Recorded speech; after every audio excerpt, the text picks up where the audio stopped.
ചെമ്പനീർ പൂവിൻ്റെ നാളത്തെ എപ്പിസോഡിൻ്റെ വിശേഷത്തിലോട്ട് എല്ലാവർക്കും സ്വാഗതം. അപ്പോൾ നമ്മുടെ ശ്രുതിയെ പച്ചക്കറി മേടിക്കാൻ വേണ്ടി വിട്ടിരിക്കുവാണല്ലോ കടയിൽ. ശ്രുതി പച്ചക്കറിയൊക്കെ മേടിച്ച് വരുന്നുണ്ടേ. അപ്പോൾ ബാക്കി ബാലൻസ് ഒരു 10 രൂപയാണ് ശ്രുതിയുടെ കയ്യിൽ കൊടുക്കുന്നത്. 500 നോട്ടാണ് കൊടുത്തത്.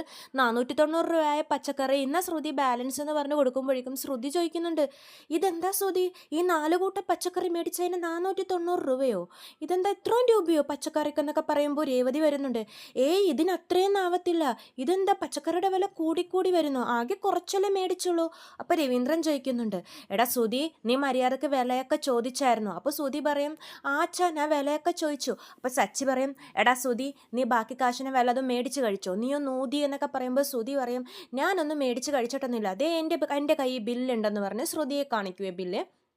അപ്പോഴേക്കും ശ്രുതി നോക്കുമ്പോൾ പറയും, ആ ശരിയാണല്ലോ, ഇതെന്താ ഇത്രോ ഇട്ടിരിക്കുന്നത് വില, ഇത്രോ ഉണ്ടോ പച്ചക്കറിക്കൊക്കെ വില എന്ന് ശ്രുതിയും ചോദിക്കുന്നുണ്ട്.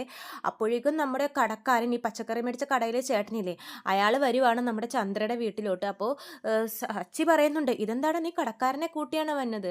അപ്പോൾ രേവതി പോയി ചോദിക്കും, എന്താ ചേട്ടാ പച്ചക്കറിക്ക് ഇത്രയും രൂപ, 490 രൂപ ഈ കുറച്ച് പച്ചക്കറി മേടിച്ചതിന്? അപ്പോൾ ആ ചേട്ടൻ പറയും, മോളെ മിഷീനിൽ ചെറിയൊരു കംപ്ലൈൻറ്റ് ഉണ്ട്, പ്രിൻറ്റിങ് മിസ്റ്റേക്ക്, 190 രൂപ ആയുള്ളൂ, പക്ഷേ ഞാൻ 490 മേടിച്ചു പോയി. ഞാൻ കട തൊട്ടേ ഇദ്ദേഹത്തെ വിളിച്ചുകൊണ്ടിരിക്കുക, പക്ഷെ കേൾക്കുന്നില്ല, ഇദ്ദേഹം പോയി കഴിഞ്ഞു, അവസാനം വീട് വരെ വരേണ്ടി വന്നു, ഇന്ന് ബാലൻസ് ക്യാഷ് എന്ന് പറഞ്ഞിട്ട് ബാക്കി കാശ് ശ്രുതിയെ ഏൽപ്പിച്ചിട്ട് കടക്കാരൻ പോകുവാണ്. അപ്പോൾ ഇവർ കടക്കാരൻ പോയി കഴിയുമ്പോഴേക്കും എല്ലാവരും ശ്രുതി ഇങ്ങനെ നോക്കി നിൽക്കുവാണ്. എന്നിട്ട് സച്ചി പൊട്ടിച്ചിരിക്കുന്നുണ്ട്, അച്ഛാ ഈ ഒരു ചെറിയ കണക്ക് നോക്കാൻ അറിയാത്തവനാ ബിസിനസ് നടത്താൻ പോകുന്നത്, ഇവൻ ഇനി അമ്മായച്ചൻ്റെ കാശും കൂടി നശിപ്പിക്കാതിരുന്നാൽ മതി എന്ന് പറഞ്ഞ് ശ്രുതിയെ കളിയാക്കുവാണേ സച്ചി. അപ്പോൾ ശ്രുതി പറയുന്നുണ്ട്, എന്താ ശ്രുതി, കണക്കൊക്കെ കാശൊക്കെ മര്യാദക്ക് ചോദിച്ചിട്ടൊക്കെ വന്നൂടെ, എത്ര രൂപയായി എന്നൊക്കെ. അപ്പോൾ ശ്രുതി പറയും, എനിക്കെങ്ങനെ അറിയാം ശ്രുതി, അദ്ദേഹം പറഞ്ഞു ഞാൻ കൊടുത്തു എന്ന് ശ്രുതി പറയുവാണേ. അപ്പോൾ ചന്ദ്ര ശ്രുതിയെ സപ്പോർട്ട് ചെയ്യുവാണ്, വിട്ടേക്ക് മോളെ, അവന് ഇതൊന്നും പച്ചക്കറിയൊന്നും മേടിച്ച് ശീലമൊന്നുമില്ലല്ലോ, അതാണ് അവനെ അങ്ങനത്തെ കണക്ക് തെറ്റിപ്പോയെന്ന് പറയുമ്പോൾ രവീന്ദ്രൻ പറയും, ഇതൊക്കെ അറിഞ്ഞിരിക്കണ്ടേ, ഈ ചെറിയ കണക്ക് പോലും അവൻ അറിയില്ലെങ്കിൽ ഇവൻ വലിയ വലിയ ബിസിനസ് നടത്തുമ്പോൾ എന്തു ചെയ്യും? ശ്രുതി എല്ലാം നല്ലോണം ഉത്തരവാദിത്തത്തോടെ ഒരു കാര്യം ഏൽപ്പിച്ച് അത് നോക്കി ചെയ്യാൻ പഠിക്കണം. ശരി എല്ലാവരും പോ, അല്ല നാളെ എന്താ സ്പെഷ്യൽ ഉണ്ടാക്കാൻ പോകുന്നതെന്ന് ചോദിക്കുവാണ് രവീന്ദ്രൻ. അപ്പോൾ സച്ചി ചോദിക്കും, നാളെ സ്പെഷ്യലോ, നാളെ എന്ത് സ്പെഷ്യൽ? അപ്പോൾ തന്നെ രേവതി അടുക്കളയിൽ നിന്ന് ഇങ്ങനെ ചിരിച്ചുകൊണ്ട് വരുവാണെങ്കിൽ സച്ചിയേട്ടൻ ഇപ്പം എന്താ സ്പെഷ്യൽ ഉണ്ടാക്കാൻ കാര്യം, വിശേഷം എന്താണെന്ന് സച്ചിയേട്ടൻ്റെ വായിൽ നിന്ന് ഇപ്പം കേൾക്കാമെന്ന് പറഞ്ഞ് രേവതി അടുക്കളയിൽ നിന്ന് ഓടി വരുവാണ്. അപ്പോൾ സച്ചി പക്ഷേ ചോദിക്കുന്നുണ്ട്, നാളെ എന്താ വെച്ചാൽ വിശേഷം എന്നാണ് സച്ചി ചോദിക്കുന്നത്. എന്നിട്ട് സച്ചി ഇങ്ങനെ ആലോചിക്കുന്നുണ്ട്, ആലോചിച്ച് ശ്രുതിയെ നോക്കും പെട്ടെന്ന്. ആ നാളെയല്ലേ, നാളത്തെ ദിവസത്തിൻ്റെ പ്രത്യേകത എനിക്കിപ്പോൾ ഓർമ്മ വന്നു, ഇവൻ അച്ഛൻ്റെ പൈസ എടുത്ത് ഓടിയ ദിവസം എന്ന് പറയുമ്പോഴേക്കും ചന്ദ്രയൊക്കെ ചിരിക്കുകയെ രേവതിക്ക് നല്ല ദേഷ്യവും വരും, കാരണം സച്ചിയേട്ടൻ ഒരു കല്യാണ ദിവസം പോലും ഓർമ്മയില്ലല്ലോ. അപ്പോൾ ചന്ദ്ര ഇങ്ങനെ ചിരിക്കുന്നുണ്ട്. ശ്രുതിക്കും അപ്പോൾ കാര്യം മനസ്സിലായ, കാരണം ശ്രുതി പൈസ എടുത്ത് ഓടിയ ദിവസമായിരുന്നല്ലോ സച്ചിയുടെയും രേവതിയുടെയും കല്യാണം. ഇവർക്കൊക്കെ കാര്യം മനസ്സിലായി, പക്ഷേ സച്ചിക്ക് മാത്രം കാര്യം മനസ്സിലായിട്ടില്ല. അപ്പോൾ രവീന്ദ്രൻ പറയും, എടാ അതാണ് നിന്റെ തലയിൽ ഓർമ്മ, അന്നത്തെ ദിവസം വേറൊരു കാര്യവും കൂടി നടന്നില്ലേ? അതെന്ത് കാര്യം എന്ന് പറഞ്ഞ് സച്ചി ഇങ്ങനെ ആലോചിക്കുമ്പോൾ ചന്ദ്രയൊക്കെ ചിരിക്കുവാണ് രേവതിയുടെ മുഖം കണ്ടിട്ട്. അപ്പോൾ രേവതി പറയും, വിടച്ച, ഓർമ്മയില്ലെങ്കിൽ വേണ്ട, ഓർമ്മപ്പെടുത്താൻ നിൽക്കണ്ട അച്ഛൻ എന്ന് പറഞ്ഞ് രേവതി ദേഷ്യപ്പെട്ട് പോകുവാണേ. അപ്പോൾ തന്നെ രവീന്ദ്രൻ പറയും, എടാ മണ്ട, നാളെയല്ലേ നിങ്ങളുടെ കല്യാണം കഴിഞ്ഞ ദിവസം, അതുപോലും ഓർമ്മയില്ലേ, പോയി രേവതിയെ സമാധാനിപ്പിക്കുമെന്ന് പറഞ്ഞ് രവീന്ദ്രൻ സച്ചിയെ വിടുവാണേ. സച്ചി രേവതിയുടെ അടുത്ത് സമാധാനിപ്പിക്കാൻ പോകുമ്പോഴേക്കും രേവതി നല്ല ദേഷ്യത്തിലാണ്. രേവതി പറയുന്നുണ്ട്, സച്ചിയേട്ടൻ എന്താ സച്ചിയേട്ടാ, നമ്മുടെ കല്യാണം കഴിഞ്ഞ ദിവസം പോലും ഓർമ്മയില്ലേ? അച്ഛൻ നാളത്തെ വിശേഷം എന്താണെന്ന് ചോദിച്ചപ്പോൾ ഞാൻ ഓർത്ത് സച്ചിയേട്ടൻ ഞങ്ങളുടെ കല്യാണക്കാര്യം ഓർത്ത് പറയുന്നു, പക്ഷെ സച്ചിയേട്ടൻ പറഞ്ഞതോ പൈസ എടുത്തും കൊണ്ട് ശ്രുതി ഓടിപ്പോയ കാര്യമാണ് സച്ചിയേട്ടൻ്റെ തലയിലുള്ളത്. എന്നെ ഇപ്പോഴും ഭാര്യയായിട്ട് അംഗീകരിച്ചിട്ടില്ലല്ലേ? പണ്ടൊക്കെ പറയാറുന്നല്ലോ ശ്രുതി പൈസ എടുത്ത് ഓടിപ്പോയതുകൊണ്ടാണ് സച്ചിയേട്ടൻ്റെ തലയിൽ ഞാൻ ആയതെന്ന്. ഇപ്പോഴും ആ മൈൻഡ് തന്നെയാണോ സച്ചിയേട്ടൻ എന്നൊക്കെ രേവതി ചോദിക്കുന്നുണ്ട്. അപ്പോൾ സച്ചി പറയും, രേവതി അങ്ങനെയൊന്നും പറയല്ലേ, എൻ്റെ തലയിൽ ശ്രുതി പൈസ എടുത്ത് ഓടിപ്പോയ കാര്യമാണ് എൻ്റെ തലയിൽ രജിസ്റ്റർ ആയിട്ടിരിക്കുന്നത്. അത് പോട്ടെ, ഞാൻ നിന്നിപ്പോൾ മര്യാദക്ക് വന്ന് പെണ്ണാലോചിച്ച് നിശ്ചയമൊക്കെ നടത്തി കല്യാണം കഴിക്കുമായിരുന്നെങ്കിൽ എൻ്റെ തലയിൽ അത് ഓർമ്മ ഉണ്ടായിരുന്നു. പക്ഷേ ഇതങ്ങനെയല്ലല്ലോ, ഒരുപാട് പ്രശ്നങ്ങൾക്ക് നടുവിലായിരുന്നില്ലേ ഞങ്ങളുടെ കല്യാണം എന്നൊക്കെ സച്ചി പറയുവാണ് രേവതിയോട്. അന്നത്തെ ദിവസം ഞാൻ എന്നത്തെയും പോലെ സവാരി പോയിരിക്കുമായിരുന്നില്ല രേവതി, അതുമാത്രമല്ല നിനക്ക് ഓർമ്മയില്ലേ, നിന്നെ ഞാനല്ലേ അന്ന് ബ്യൂട്ടി പാർലറിലോട്ട് കൊണ്ടുപോയതെന്നൊക്കെ പറയുമ്പോൾ രേവതി പറയും, എന്നാലും സച്ചിയേട്ടന് നമ്മുടെ കല്യാണം കഴിഞ്ഞ ദിവസം ഓർമ്മയില്ലല്ലോ, അതെന്നെ പരിഭവം പറഞ്ഞുകൊണ്ടിരിക്കുകയാണ് രേവതി. അപ്പോൾ സച്ചി പറയുന്നുണ്ട്, അത് വിട് രേവതി, ആ കല്യാണ ദിവസം എനിക്ക് ഓർമ്മയില്ല, പക്ഷേ ഞങ്ങൾ രണ്ടുപേരും മനസ്സറിഞ്ഞ് ഞാനന്ന് താലി മേടിച്ചുകൊണ്ടും വന്ന് നീ എന്നെ അമ്പലത്തിൽ കൊണ്ടുപോയി താലി കെട്ടിച്ചില്ലേ, ആ ദിവസമാണ് എൻ്റെ മനസ്സിൽ നമ്മുടെ കല്യാണം കഴിഞ്ഞ ദിവസം, അതെനിക്ക് നല്ല ഓർമ്മയുണ്ടെന്ന് പറയുമ്പോഴേക്കും രേവതിക്ക് സന്തോഷമാവേ, രേവതിയുടെ സങ്കടമൊക്കെ മാറും അപ്പോൾ അങ്ങനെ പറയുമ്പോഴേക്കും.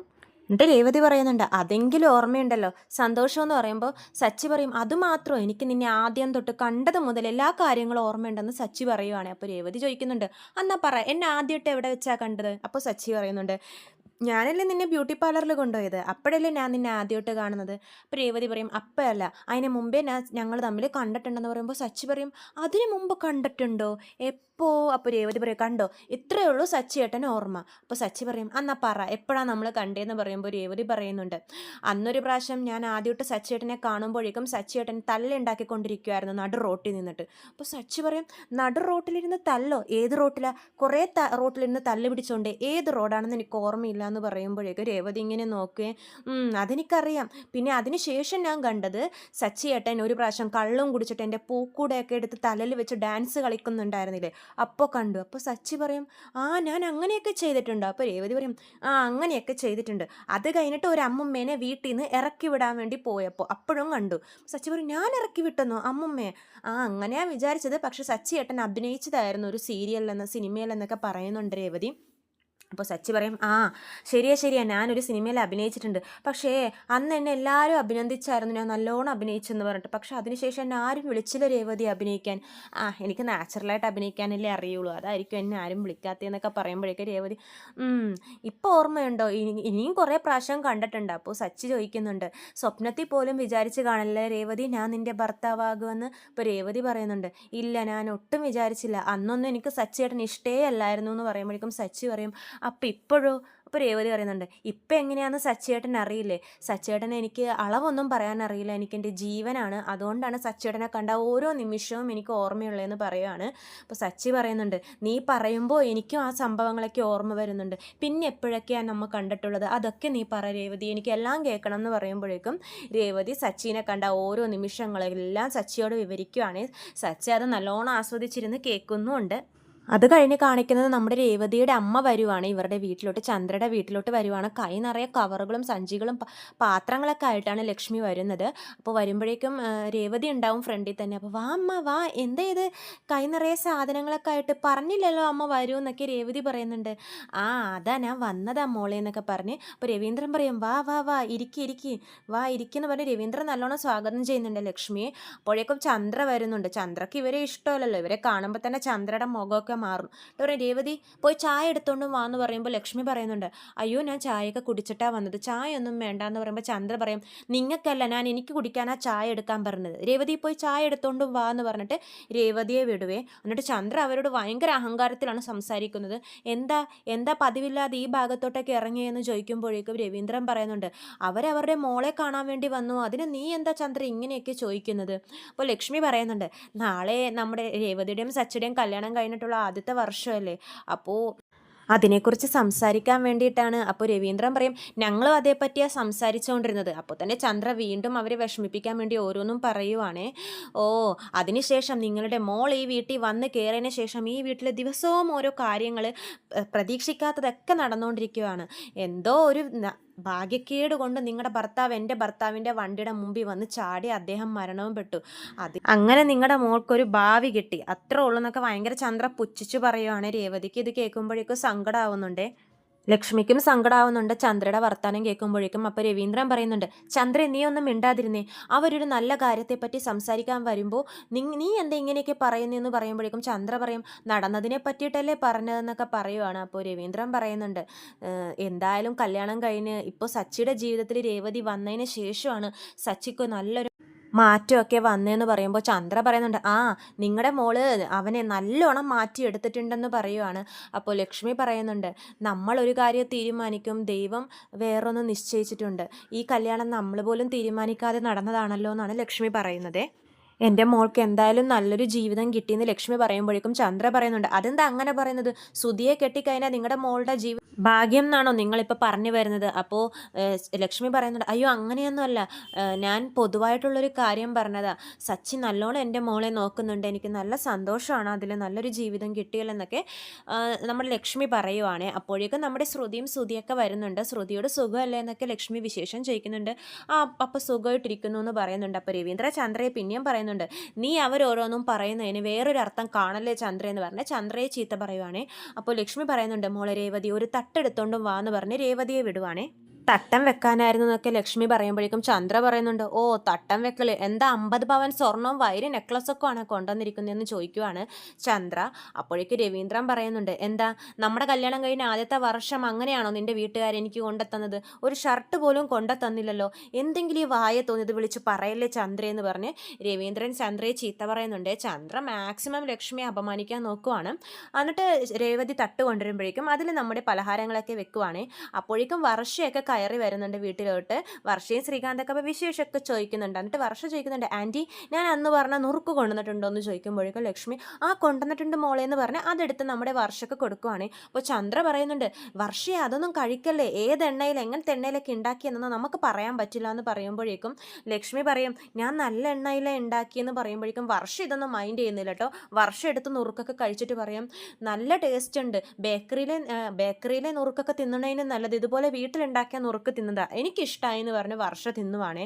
ചന്ദ്രക്ക് അതപ്പോൾ ഭയങ്കര ഒരു അപമാനമായിട്ട് തോന്നുവേ, വർഷ എല്ലാവരുടെയും മുമ്പിലും ചന്ദ്രയെ അപമാനിച്ചതുകൊണ്ട്. എന്നിട്ട് തട്ടത്തിൽ മധുരപലഹാരങ്ങളൊക്കെ വെച്ചിട്ട് ചന്ദ്രയ്ക്ക് രവീന്ദ്രൻ്റെയും കയ്യിൽ കൊടുക്കുവാണ് ലക്ഷ്മി. ചന്ദ്ര മടിച്ചൊക്കെ എഴുന്നേൽക്കുന്നുണ്ട്. രവീന്ദ്രൻ ചീത്ത പറയുമല്ലോ എഴുന്നേറ്റില്ലെങ്കിൽ. അങ്ങനെ തട്ടമൊക്കെ മേടിച്ച് വെക്കുമ്പോഴേക്കും നമ്മുടെ സച്ചി വരുവാണ്.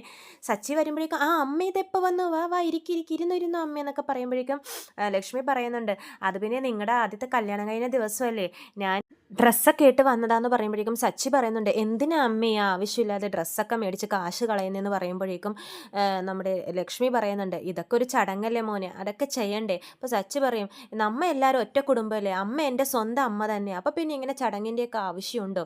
അപ്പോൾ ലക്ഷ്മി പറയുന്നുണ്ട്, സച്ചിയും എനിക്ക് എൻ്റെ മോൻ തന്നെയാണ്, അതുകൊണ്ടാണ് ഞാൻ ഡ്രസ്സൊക്കെ എടുത്തത്, ഒരു സന്തോഷത്തിനാന്ന് പറയുമ്പോൾ സച്ചി പറയും, ആ എന്തെങ്കിലുമൊക്കെ ആവട്ടെ. അപ്പോൾ ചന്ദ്രൻ നമ്മുടെ സുധിയോട് പറയുന്നുണ്ട്, ഓ 2 ജോഡി ഡ്രസ്സും കുറച്ച് മധുരപലഹാരവും കൊണ്ടുവന്നതിനാ ഈ ഇത് വർത്താനം പറയുന്നത്, നിങ്ങളുടെ കല്യാണം കഴിഞ്ഞ ദിവസം വരട്ടെ, നിൻ്റെ അമ്മായി അച്ഛൻ ലോറി കണക്കിന് സാധനങ്ങൾ ഇവിടെ എത്തിക്കുമെന്ന് പറയുമ്പോഴേക്കും ശ്രുതി പറയുന്നുണ്ട്, അതിന് ശ്രുതിയുടെ അച്ഛൻ ജയിലിലല്ലേ, അതിനെന്താ, ജയിലിരുന്ന് പൈസ അയച്ച ആൾക്കാണോ ഇത് അയക്കാൻ ഇത്ര പാട് എന്നൊക്കെ പറയുന്നുണ്ട്. എന്നിട്ട് തട്ടൊക്കെ കൊടുത്ത് സച്ചി എന്നിട്ട് പറയും, ഡ്രസ്സൊക്കെ എനിക്ക് ഇഷ്ടപ്പെട്ടു, എനിക്കൊരു ട്രിപ്പ് ഉണ്ട് അമ്മ ഇരിക്കുക എന്ന് പറഞ്ഞിട്ട് സച്ചി പോകുവാണ്. അപ്പോഴേക്കും ലക്ഷ്മി നമ്മുടെ ശ്രുതിയോട് വിശേഷം ചോദിക്കുകയാണ്, ആ മോള് എന്താ ബിസിനസ് തുടങ്ങാൻ പോകുന്നു എന്നൊക്കെ രേവതി പറഞ്ഞല്ലോ എന്ന് പറയുമ്പോൾ ശ്രുതി പറയുന്നുണ്ട്, ആ ഞങ്ങൾ പുതിയൊരു ബിസിനസ് തുടങ്ങാൻ പോവാ, ഷോപ്പ് കണ്ടു വെച്ചിട്ടുണ്ട്, അപ്പോൾ തുടങ്ങും എന്നൊക്കെ പറയും. അല്ല മോളുടെ അച്ഛൻ ജയിലിലാണെന്ന്, ചെയ്യാത്ത തെറ്റിന് ജയിലിലാണെന്ന് പറഞ്ഞല്ലോ രേവതി എന്ന് പറയുമ്പോഴേക്കും ശ്രുതിയുടെ മുഖമൊക്കെ മാറുവേ. ചന്ദ്രയെ നല്ല ദേഷ്യത്തിൽ നോക്കും, ഇവരെന്താ ഈ വിശേഷമൊക്കെ അന്വേഷിക്കുന്നത്, ഇവൾ ഈ വീട്ടിൽ എല്ലാ കാര്യവും അവിടെ പോയി വിളിച്ചു പറയുവാണല്ലേ എന്നൊക്കെ ഓർത്തിട്ട് ശ്രുതിയും ചന്ദ്രയ്ക്ക് ഇങ്ങനെ ദേഷ്യത്തിൽ നോക്കുവാണ് രേവതിയെ ലക്ഷ്മി ഇങ്ങനെ ചോദിച്ചുകൊണ്ട്. കാരണം ജയിലിൽ കിടക്കുന്ന അവർക്ക് നാണക്കേടാണല്ലോ പറയുന്നത്. ഇത്രയും കാണിച്ചുകൊണ്ടാണ് നാളത്തെ എപ്പിസോഡ് അവസാനിക്കുന്നത്. ചെമ്പനീർ പൂവിൻ്റെ കൂടുതൽ വിശേഷങ്ങൾ ഞാൻ എൻ്റെ ചാനലിലൂടെ അപ്ലോഡ് ചെയ്യാം. ചാനൽ സബ്സ്ക്രൈബ് ചെയ്യാത്തവരുണ്ടെങ്കിൽ സബ്സ്ക്രൈബ് ചെയ്യണം. വീഡിയോ ഇഷ്ടമായെങ്കിൽ ലൈക്ക് ചെയ്യാനും മറക്കരുത്. എല്ലാവർക്കും നന്ദി.